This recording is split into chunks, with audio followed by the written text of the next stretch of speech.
कोई दो राय नहीं है, जब तक आप मंत्री को नहीं बोलेंगे बस नहीं चलेगी, समझे? मंत्री चलाएगा, बस मंत्री चलाएगा। मैंने अच्छा मेरे से गलती होगी जो मैंने बोल दिया कि सुखू मुख्यमंत्री बनेगा। आप ही बनेंगे भैया, बैठे तो रहो। हद हो गई यार, कमाल है, बोलने तो दो यार। तो आप मुख्यमंत्री बनना आपने नहीं, आप चुप करिए, चुप करो। आप चाहे माता के दरबार में जाके कसमें खाओ, आप चाहे बाबा बालकनाथ जी के मंदिर में जाके अपना नाक घसाओ, सरकार आदरणीय श्री जयराम ठाकुर की ही बनेगी। ये लड़ाई और नहीं है, ये लड़ाई ओपीएस की नहीं है। ड्राइवरों की भर्ती की है, एक भी आदमी कोर्ट में नहीं गया, एक ही विधानसभा के क्षेत्र के लोगों को नहीं रखा गया। जब आपको पता ही नहीं है, यही तो आपकी प्रॉब्लम है, यही तो आपकी समस्या है। ये कोर्ट में चल रहा है केस, कोर्ट में चल रहा है भाई साहब। अब बात सुनिए ध्यान से। अगर आपने मुख्यमंत्री बनना है तो चुप बैठिए प्लीज। आप कौन सी बातें कर रहे हैं? पीएमटी में इतना बड़ा घपला हो गया और उस समय की सरकार ने ये मन ठान लिया कि इसको हमने कैंसिल नहीं करना है। लोग कोर्ट के अंदर गए, तब जो फैसला लिया गया। ये पहली बार नहीं खड़े, आप आज पहली बार आए हो ना यहाँ पे विधानसभा में। हम पिछले 25 सालों में देख रहे हैं इनको। आपने अब देखे, आपने अब देखे सर। अभी 2 साल हुए ना। ये सिस्टम आज नहीं बना, 1 साल से जब से आप विधायक बने हैं। यहाँ पहले भी ऐसी मुर्दाबाद होती रही है, इनके खिलाफ भी होती रही है, आज हमारे खिलाफ हो रही है। इस्तीफा मांगिए, इस्तीफा मांगने की, इस्तीफा मांगने में किसी को समस्या नहीं है, लेकिन आप उसके काबिल तो बनो। आपकी काबिलियत मैंने देख ली कि आपको कितनी छोटी सी बात पे गुस्सा आ गया कि विक्रम उसका नाम क्यों ले रहा मुख्यमंत्री का। यही कंपटीशन है कि किसी ना किसी तरीके से अग्निहोत्री जी को डाउन किया जाए, किसी ना किसी तरीके से सुखू को डाउन किया जाए, किसी ना किसी तरीके से तीसरे को। भाई अपनी लड़ाई खत्म करो। हमसे आप पूछ रहे हैं कि आपका नेता कौन है। आप हमें बताइए कि आपका नेता कौन है। आप हमें बताइए कि आपका नेतृत्व कौन है। आप हमें बताइए कि आप किस पे विश्वास करते हैं। आप हमें बताइए कि आप किसके पीछे चलना चाहते हैं। अगर कोई व्यक्ति जमानत पर है तो उसके बारे में बोलना चाहिए वो जमानत पर है। हमें ये मानना चाहिए कि वो कोई ना कोई उन्होंने गलती की है जिसके कारण से जो विषय आए हैं। फलानी महिला जो है वो ठेकेदार के जो है वो गोद में बैठकर जो है वो फैसले करती है। आप उस विषय के ऊपर बात कर रहे हो जहां पर आपने उस समय के जो हमारे कर्मचारी थे उनके गले को दबाया, और उसके बाद आप दोबारा 2012 में आए, तब आपको ओपीएस याद नहीं आई। आप 2017 तक रहे, तब आपको ओपीएस याद नहीं आई। आज कैसा वक्त आ गया कि आदरणीय अग्निहोत्री जी को मंदिर में खड़े होकर बोलना पड़ रहा है कि मुझे माता की कसम है अगर हम आ गए तो ओपीएस लेके आए। केवल और केवल आपने तो यही किया है। आपने जगह जगह के ऊपर बिल्डिंगें खड़ी कर दी करोड़ों रुपए की, आज तक उनका लाभ नहीं हुआ। सब्जी मंडी बनाई, वहां सब्जी नहीं। बस स्टैंड बनाया, वहां बस नहीं। जहां टोपा बनाया वहां पानी नहीं। ये स्थिति है। अविश्वास प्रस्ताव लाए हैं ये मंत्रियों के खिलाफ, उनकी कारगुजारी के खिलाफ, लेकिन यहां तो ये महसूस हो रहा है कि ये कांग्रेसी मित्रों को अपने आप पर ही विश्वास नहीं है। और मुझे ऐसा लगता है कि इस प्रस्ताव के माध्यम से केवल और केवल सरकार की कारगुजारी, मंत्रियों की कारगुजारी का प्रश्न इनके मन में नहीं है। इनके मन के अंदर प्रश्न ये है कि इस सदन में किस तरीके से अपने आप को ये बताया जाए कि नेता मैं हूं, जननेता मैं हूं।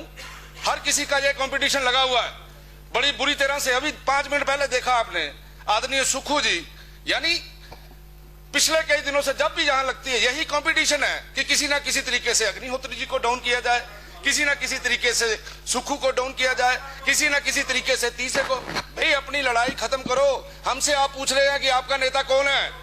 हम बेवाक बोल रहे हैं, हमारा नेता आदरणीय श्री जयराम ठाकुर है। आप हमें बताइए कि आपका नेता कौन है। आप हमें बताइए कि आपका नेतृत्व कौन है। आप हमें बताइए कि आप किस पे विश्वास करते हैं।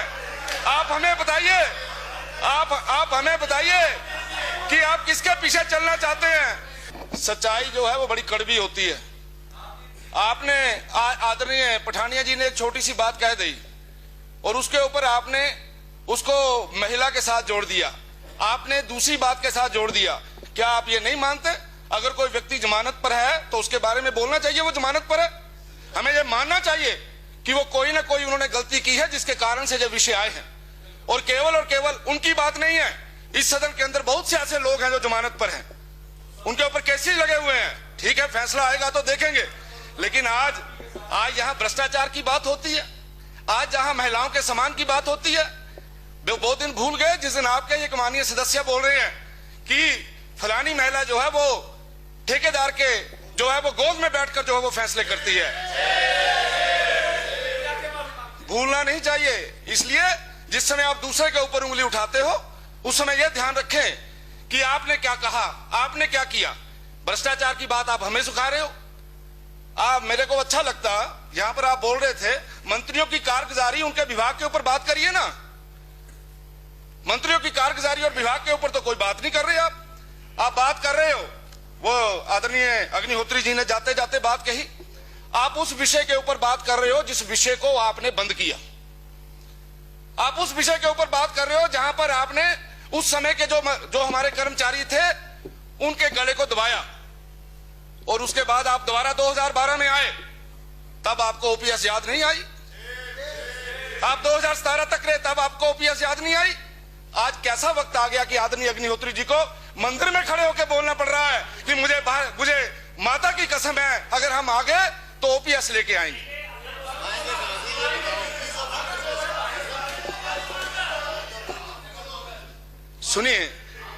सुनिए, ये कसम इसलिए नहीं खाई कि ओपीएस को दिलवाएंगे, कसम इसलिए खाई इन्होंने ये शो करने की कोशिश की कि मैं नेता हूं कांग्रेस का। ये लड़ाई और नहीं है, ये लड़ाई ओपीएस की नहीं है।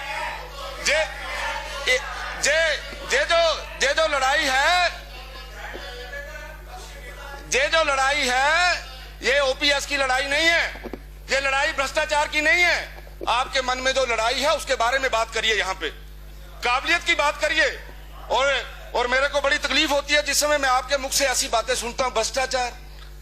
ओ भैया, आपके जमाने में क्या क्या हुआ, सेब ढोने से लेके अभी इन्होंने अभी बात किया कि किस प्रकार से आपने एक्साइज पॉलिसी का सत्यानाश किया, खराब किया उसको, और उसके पूरे का पूरा डाटा आप लोगों के पास मैं बता रहा हूं कि पिछली सरकार ने ये मंत्रियों की कारगुजारी के ऊपर आपका विश्वास प्रस्ताव है। सुनिए, आपको समझ नहीं आई अभी तक सिरमौर वालों कि है क्या असली मसला, इसलिए पहले बात को समझो, समझने के बाद बोलो। इसलिए ये अविश्वास प्रस्ताव इसलिए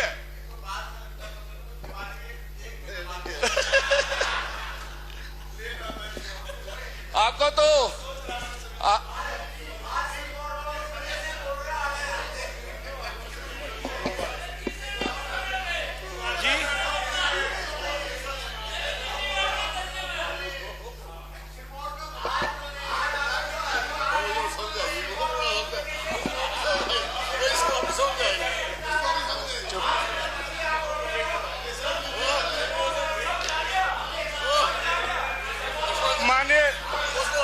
माननीय अध्यक्ष जी, आपने देखा कि हर्षवर्धन के बाद अब समझ आया उनको कि बात क्या है। अब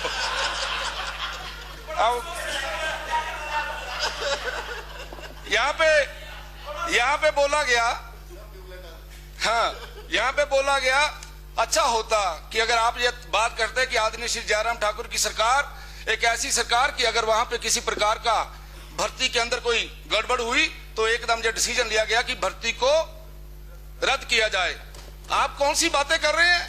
पीएमटी में इतना बड़ा घपला हो गया और उस समय की सरकार ने यह मन ठान लिया कि इसको हमने कैंसिल नहीं करना है, लोग कोर्ट के अंदर गए तब जो फैसला लिया गया।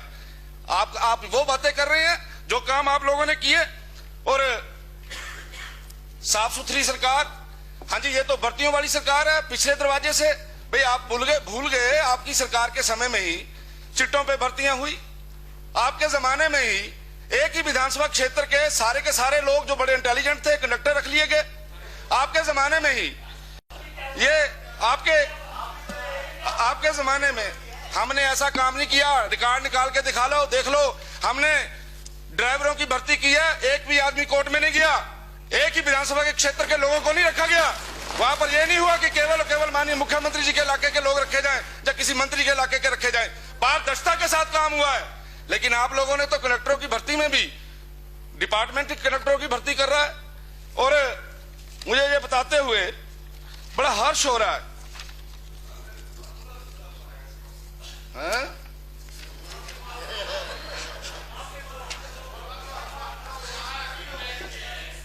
परिवहन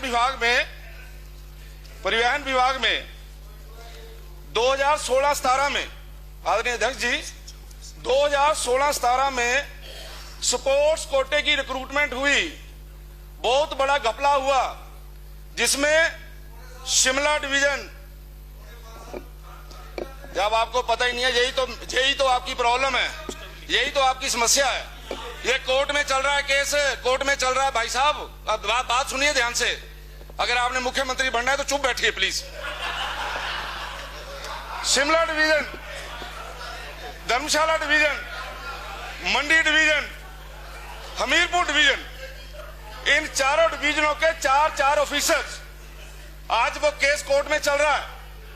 ये ईमानदारी की बात करते हैं, ये भर्तियों की बात करते हैं, और ये करना मूलाधार की बात करते हैं। करना मूलाधार के अंदर परिवहन विभाग पहला ऐसा विभाग है, आदरणीय श्री जयराम ठाकुर जी के नेतृत्व में पॉलिसी लाई गई कि अगर किसी ड्राइवर की मौके के ऊपर एक्सीडेंट हो जाता है, मौत हो जाती है, विद इन 10 डेज उसके परिवार के सदस्य को करना मूलाधार पे रखा गया। हाँ, बोलने के लिए तो आप कुछ भी बोले, बोलने के लिए तो आप कुछ भी बोल सकते हैं, लेकिन अच्छा होता कि आपने मंत्रियों के खिलाफ अविश्वास प्रस्ताव लेके आए हो, उनकी कारगुजारी के ऊपर आप कोई बात करते। आपने केवल और केवल इधर उधर की बातें करके आज आप कर्मचारियों की बात कर रहे हैं। आप कर्मचारियों के कितने हितैषी रहे हैं, अपने रिकॉर्ड निकालिए पिछला। आपने किस किस कर्मचारी का गला घोंटा है, जरा देखिए, डिटेल निकालिए उसकी। आदरणीय श्री जयराम ठाकुर जी के नेतृत्व में हर वर्ग को मानवीय दृष्टिकोण के साथ यहाँ पे काम हुआ पिछले 4.5 वर्षों के अंदर। आप केवल और केवल भाषण देते हैं, आप केवल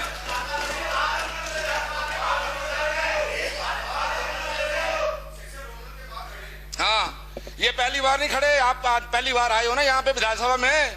हम पिछले 25 सालों में देख रहे हैं इनको, आपने अब देखे, आपने अब देखे सर, अभी 2 साल हुए ना, एक साल।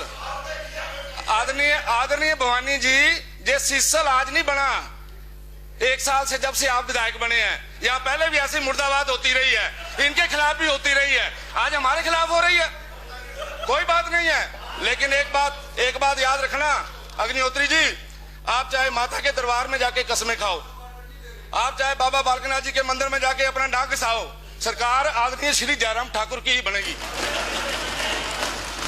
ये आदरणीय श्री जयराम ठाकुर जी की सरकार बनेगी। कुनबा संभालिए, इसको संभालो, कुनबे को, इस कुनबे को संभालिए।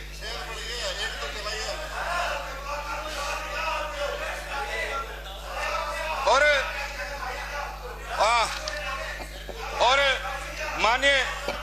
माननीय अध्यक्ष जी,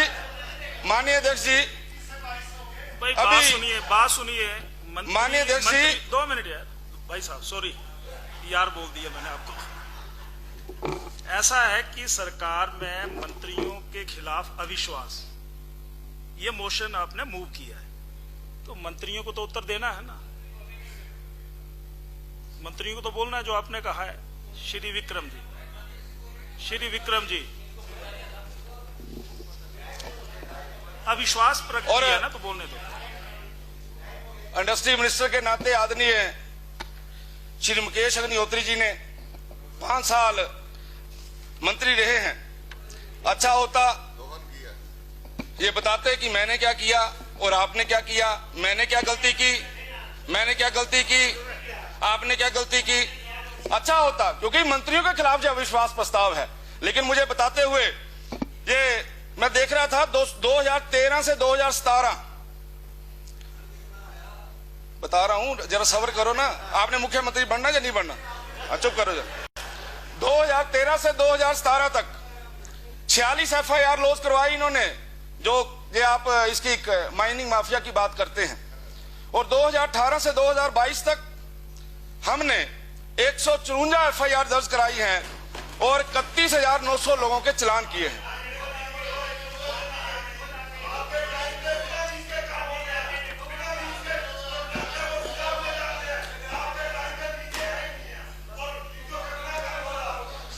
सतपाल जी, आप बिल्कुल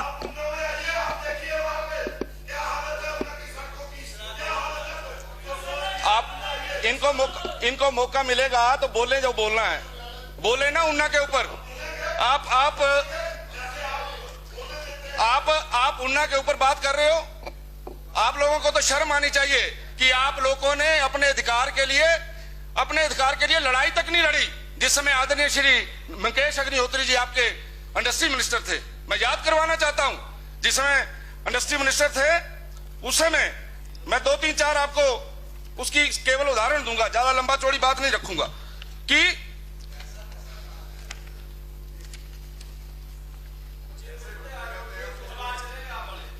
अभी लो एक ही फिगर दूंगा सर, इंडक्शन हीटर बांटेंगे। ये लोग अपने इलाके की दुहाई देते हैं, अपने इलाके के हकों की बात करते हैं। केवल और केवल यहाँ पे नीचे बैठ के बोलना, इससे कोई आपका इलाका आगे नहीं बढ़ेगा। ये देखो आदरणीय अग्निहोत्री जी ने क्या किया। इन्होंने कहा, इन्होंने इंडक्शन हीटर दिए श्री सतपाल राजा जी की कंस्टिट्यूएंसी 835, हरोली 1750, कुठलेट 513 और गगरेट 357। मंत्री केवल और केवल अपने विधानसभा क्षेत्र के नहीं होते। मंत्री जो है, मेरे को मालूम है,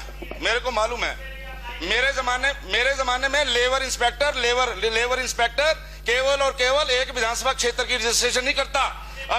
अभी मैं आपको डाटा बताऊंगा, 4 गुना ज्यादा रजिस्ट्रेशन हुई है पूरे हिमाचल प्रदेश में। इसलिए केवल ये बात बोलना। और माननीय मंत्री महोदय, आपको तो मैंने पिछली बार भी बोला था, इस बार फिर बोल रहा हूं। मंत्री होने का मतलब यह नहीं होता कि आप केवल और केवल अपने विधानसभा क्षेत्र के अंदर बिल्डिंगें खड़ी कर दो। मेरे बताइए, मेरे विधानसभा क्षेत्र के अंदर मेरे विधानसभा क्षेत्र के अंदर BOCW इंडस्ट्री डिपार्टमेंट का है। आप कोई भी एक फिगर निकाल के बताइए जहां पे आपको पता लगे कि मैंने जिला कांगड़ा के साथ किसी प्रकार का भेदभाव किया है। केवल और केवल आपने तो यही किया है। आपने जगह जगह के ऊपर बिल्डिंगें खड़ी कर दी करोड़ों रुपए की, आज तक उनका लाभ नहीं हुआ। ठोक बजा के किए तो आपको ये मानना पड़ेगा। आप बता रहा हूं, ये देखिए, ये टाइम देखना सर, ये देखिए,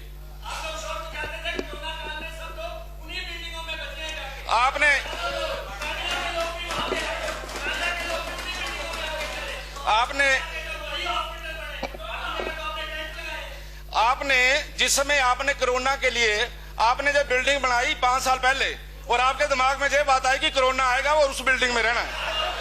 आपने बिल्डिंग बनाई,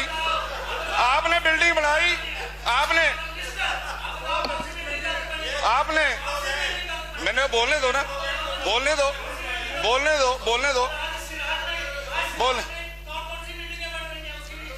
आपको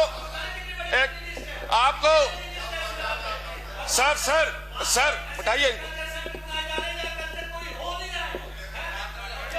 कंक्लूड मंत्री जी मुकेश जी सर, मंत्री जी कंक्लूड कर रहे हैं, कंक्लूड कर दीजिए। सर मैं बिल्कुल कर रहा हूं, लेकिन मेरे को बोलने तो दीजिए। कंक्लूड कर दीजिए। कंक्लूड करूंगा। ये जिस समय तकलीफ होती है ना, उस समय आदमी अपनी कुर्सी से खड़ा होता है। ये हाँ, बोलने तो दो।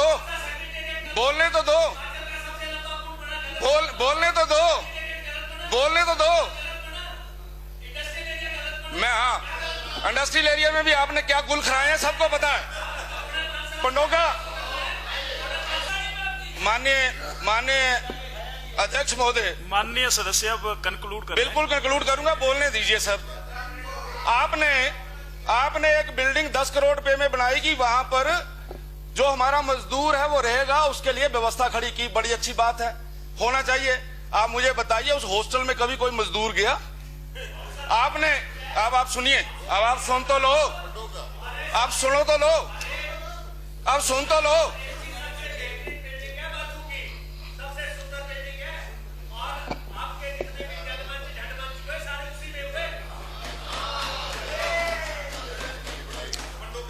आपने अपने विधानसभा क्षेत्र में बस अड्डा बनाया, वहां बस नहीं जाती। जहां आपने किसान मंडी बनाई, वहां किसान नहीं जाता।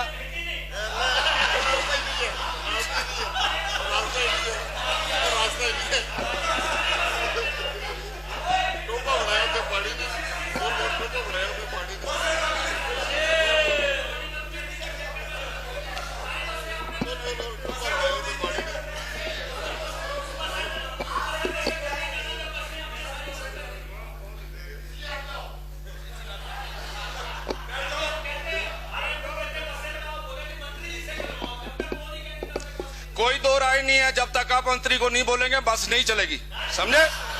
मंत्री चलाएगा बस, मंत्री चलाएगा। आपके कहने पे चलेगी नहीं, मेरे कहने पे चलेगी, चलेगी चलेगी।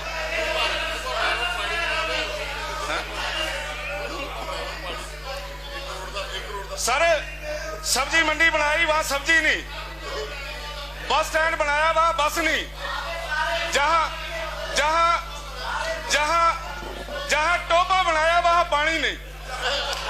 ये स्थिति है इनकी। और सर मैं काम की बात कर रहा हूं,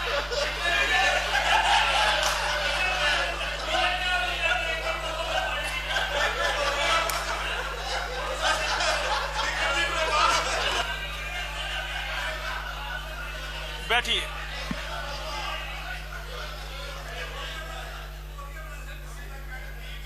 जिसमें जो कर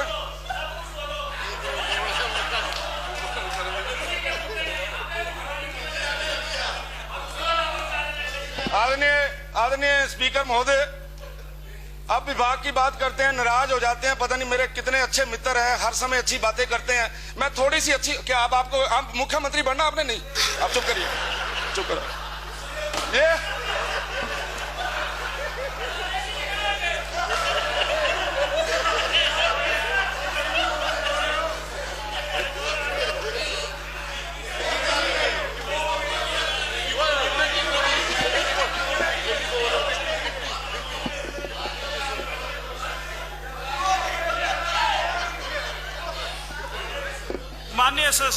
माननीय सदस्य विक्रम जी,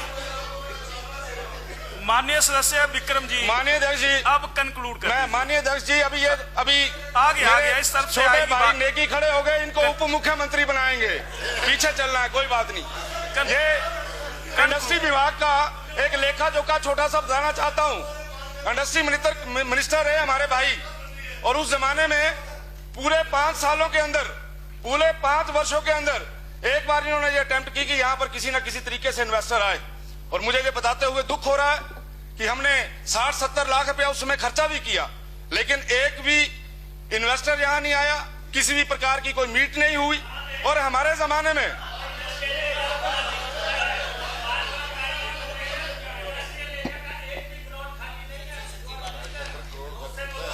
इंडस्ट्रियल प्लाट इसलिए खाली नहीं है कि माननीय श्री जयराम ठाकुर जी ने ग्लोबल इन्वेस्टर मीट किया, फर्स्ट ग्लोबल मीट किया, सेकंड इन्वेस्टर मीट किया, ठीक है? इसलिए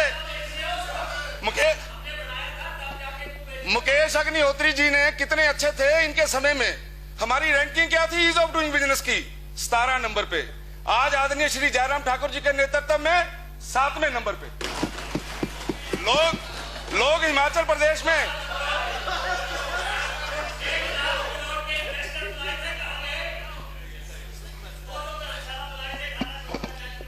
मैंने, अच्छा मेरे से गलती होगी जो मैंने बोल दिया कि सुखू मुख्यमंत्री बनेगा, आप ही बनेंगे भैया, बैठे तो रहो। हद हो गई यार, कमाल है, बोलने तो दो यार, हद है यार। सर मेरे से गलत बोला गया, मेरे से गलत बोला गया, यही आप ही हैं, आप ही हैं, आप ही हैं, आप ही हैं। और मुख्यमंत्री स्टार्टअप योजना, आप कंक्लूड कर देंगे माननीय सदस्य, कंक्लूड। देखो ये बात फिर बड़ी लंबी चलेगी, प्लीज माननीय विक्रम जी कंक्लूड। हाँ जी, कंक्लूड कर। और सर मेरे को एक शब्द नहीं बोलने दे रहे, मैं जाऊं कहां? नहीं, हो गया। 1 मिनट प्लीज, आप 2 मिनट दे दो, मैं खत्म कर दूंगा। 2 मिनट तो दे दो, 2 मिनट दो, 2 मिनट दीजिए।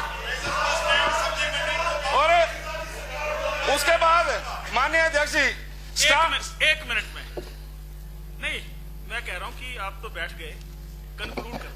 मैं आधे मिनट में कर दूंगा, उठे ना कोई। कंक्लूड कर दीजिए, कंक्लूड। स्टार्टअप योजना आ गई बात, 2016 में शुरू की गई, एक भी स्टार्टअप योजना भाई साहब के जिस समय मंत्री थे एक भी नहीं आई। और आदरणीय श्री जयराम ठाकुर जी के समय में 261 स्टार्टअप योजना यहां पे आई। ये कहते हैं कि उस समय कैपिटल सब्सिडी की बात बार बार करते हैं, यहां पे केवल भाषण आता है कि लोगों का पैसा आपने बड़ा दिवाया।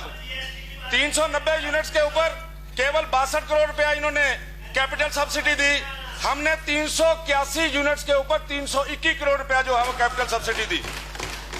हमने मुख्यमंत्री स्वावलंबन योजना, जो कभी इनके ध्यान में नहीं आई, बड़े लंबे समय तक हिमाचल प्रदेश में राज किया कि हिमाचल प्रदेश का बच्चा अपने पैरों पर कैसे खड़ा हो सकता है। केवल और केवल आदरणीय श्री जयराम ठाकुर जी ने एक बहुत ही बढ़िया योजना मुख्यमंत्री स्वावलंबन योजना शुरू की, जिसमें 7,300 यूनिट जो है वो सैंक्शन हुए हैं और 1337 करोड़ की जो है वो प्रपोजलें गई हैं और 4,697 यूनिट जो है वो स्टैब्लिश हुए हैं। ये कहते हैं कि जो मैं लैंड कर गया था ना, ठीक उस लैंड पे हर जगह पे इंडस्ट्री आ गई है। लैंड का भी बताता हूं इनका क्या हाल है। इनके जमाने में लैंड थी हमारे पास, जिस समय हमने यहाँ पे आए तो उस समय इनकी जो लैंड थी जो बची हुई थी वो थी, लैंड बैंक की बात कर रहा हूं, 133 हेक्टेयर्स आप जिस समय गए यहां से। और आज की तारीख में आपको मुझे बताते हुए खुशी हो रही है और आदरणीय श्री जयराम ठाकुर जी को मैं बधाई देना चाहता हूं। 1499 एकड़ जो जमीन है वो इस समय लैंड बैंक है हिमाचल प्रदेश में, केवल और केवल इंडस्ट्री लगने के लिए। और क्लस्टर की बात करते हैं, इन्होंने भेजे टालीहाल के लिए क्लस्टर, इन्होंने नालागढ़ के लिए क्लस्टर, काड़ाम के लिए क्लस्टर, एक भी क्लस्टर स्वीकृत नहीं हुआ। ठीक है, हमारे जमाने में बस खत्म कर रहा हूं। माननीय सदस्य, टालीवाल, परमाणु, गोंदपुर, जीतपुर, भेड़ी, सभी जगह के ऊपर क्लस्टर आए हैं। मैं माननीय मुख्यमंत्री जी को इस बात की बधाई देना चाहता हूं कि आज इस्तीफा मांगिए, इस्तीफा मांगने में किसी को समस्या नहीं है, लेकिन आप उसके काबिल तो बनो। आपकी काबिलियत मैंने देख ली कि आपको कितनी छोटी सी बात पे गुस्सा आ गया कि विक्रम उसका नाम क्यों ले रहा मुख्यमंत्री का। मुझे दुख है इस बात का, मन बड़ा करो अपना। इसलिए माननीय अध्यक्ष जी, आपने मुझे बोलने का समय दिया, आपका बहुत बहुत धन्यवाद। जय हिंद।